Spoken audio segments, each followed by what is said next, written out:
বাঙালি খানায় সবাইকে স্বাগত জানাই। আপনারা তো অনেকভাবে দানা কলা রান্না করে খেয়েছেন। একবার আমার মতন করে সহজ পদ্ধতিতে আপনিও শিখে নিতে পারবেন ছোট ছোট টিপস সহ। তবে আজকে আমি এখানে দানা কলা রান্না করব একটা মশলা দিয়ে। খেতে কিন্তু এতটাই সুস্বাদু হয়েছিল, আপনি একবার রান্না করলে বারবার রান্না করবেন। তবে আজকে আমি এখানে দানা কলা কিভাবে রান্না করলাম চলুন সেটা একবার দেখে নিয়ে যাক ভিডিওর মাধ্যমে। আশা করছি আজকের ভিডিওটি আপনাদের ভালো লাগবে। সকল বন্ধুদের কাছে অনুরোধ করছি সম্পূর্ণ ভিডিওটি দেখার। এখানে আমি 5টা দানা কলা নিয়ে নিয়েছি। এই কলাগুলোর নাম হলো দানা কলা অথবা দয়া কলা। কলা কাটার পদ্ধতি আমার চ্যানেলে দেওয়া আছে, আপনারা একবার চ্যানেলটি ঘুরে দেখে নেবেন। তবু একবার বলে দিই, খোসাগুলো বেশ মোটা করে কেটে নিয়ে কলাগুলোকে টুকরো টুকরো করে কেটে নিতে হবে। আপনারা আপনাদের পছন্দ মতন কলাগুলো কেটে নিতে পারেন। আপনারা কলাগুলো দেখলেই বুঝতে পারছেন যে আমি কেমন ভাবে কেটে নিয়েছি। হাফ চামচ হলুদ গুঁড়ো দিয়ে জলের মধ্যে ভিজিয়ে রেখে দিতে হবে, তাহলে কলাগুলো কালো হবে না।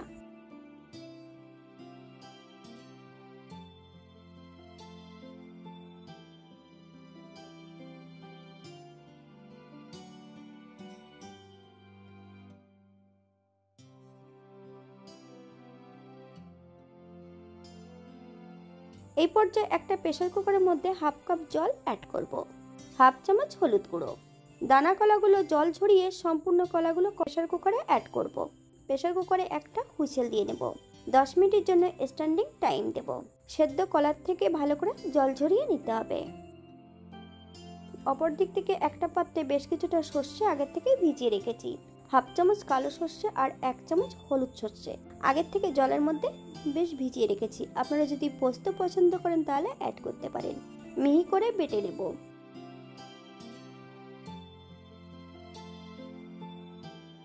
আজকে আমি এটা রান্না করব সাদা তেলে। একটা কড়াইতে বেশ কিছুটা সাদা তেল অ্যাড করেছি। ফোড়নে রেখেছি কালো সর্ষে। ফোড়ন থেকে সুগন্ধ বেরোলে একটা শুকনো লঙ্কা, বেশ কিছুটা কারি পাতা অ্যাড করব।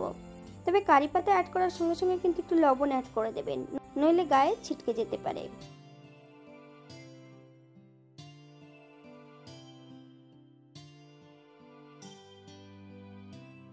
এই পর্যায়ে সেদ্ধ করে রাখা সম্পূর্ণ কলাগুলো অ্যাড করব। হাই ফ্লেমে বেশ কিছু সময় কলার টুকরোগুলো ভেজে নেব।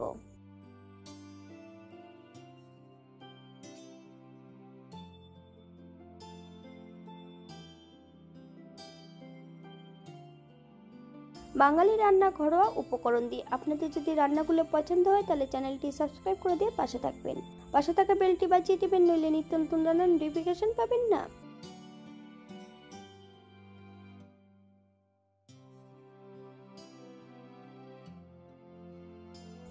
এই পর্যায়ে অ্যাড করব 1 চামচ লবণ। আপনারা স্বাদ অনুসারে লবণটা অ্যাড করবেন।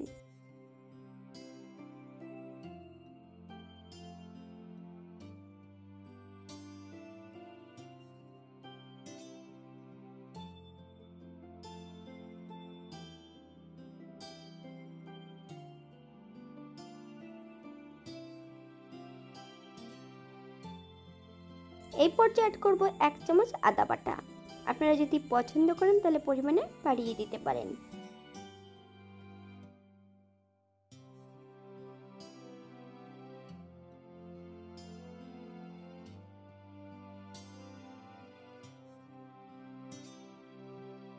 দুটো কাঁচা লঙ্কা।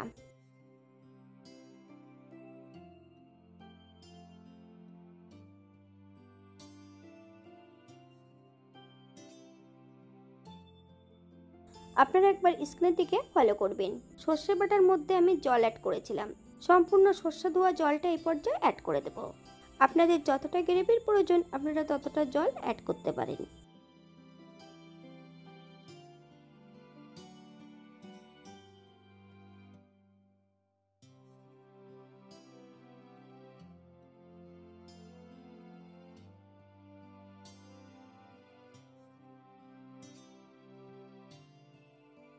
এই পর্যায়ে অ্যাড করব 1 চামচ হলুদ গুঁড়ো। 5 থেকে 7 মিনিটের জন্য মিডিয়াম আঁচে ঢাকা দিয়ে রেখে দেব, যাতে সবজিগুলো সেদ্ধ হয়ে যায়।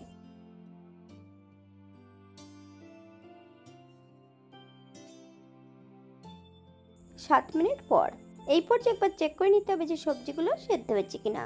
1 চামচ চিনি, আপনারা যদি পছন্দ করেন তাহলে পরিমাণে বাড়িয়ে দিতে পারেন। চিনি অ্যাড করার পর হাই ফ্লেমে 2 থেকে 3 মিনিটের মতন রান্না করে নিতে হবে।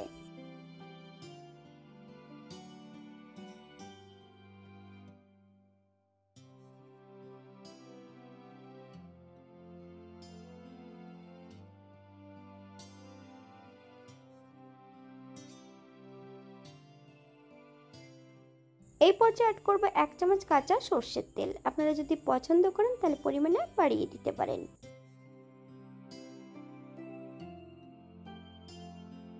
গ্যাসের ফ্লেমটা অফ করে দিয়ে 5 মিনিটের জন্য স্ট্যান্ডিং টাইম দেব, তারপর সার্ভ করব। আমি আজকে এখানে রান্না করেছিলাম দানা কলা সর্ষে দিয়ে। আপনারা সর্ষের পরিবর্তে এখানে পোস্ত দিয়েও এটা রান্না করতে পারেন। যারা পেঁয়াজ রসুন খাবেন তারা অবশ্যই অ্যাড করতে পারেন। দেখতে যেমন ভারী সুন্দর হয়েছে, এটা গরম ভাতে খেতে কিন্তু অসম্ভব ভালো। আপনারা বাড়িতে একবার একই পদ্ধতিতে বানিয়ে নেবেন।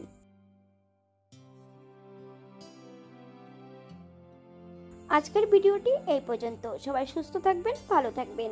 অন্যদিন নতুন রেসিপি নিয়ে আপনাদের সামনে আবার আমি হাজির হব। নতুন ও পুরনো সকল বন্ধুদের অসংখ্য ধন্যবাদ ভিডিওটি দেখার জন্য। হাতে যদি সময় থাকে তাহলে একটা লাইক, কমেন্ট, শেয়ার করবেন।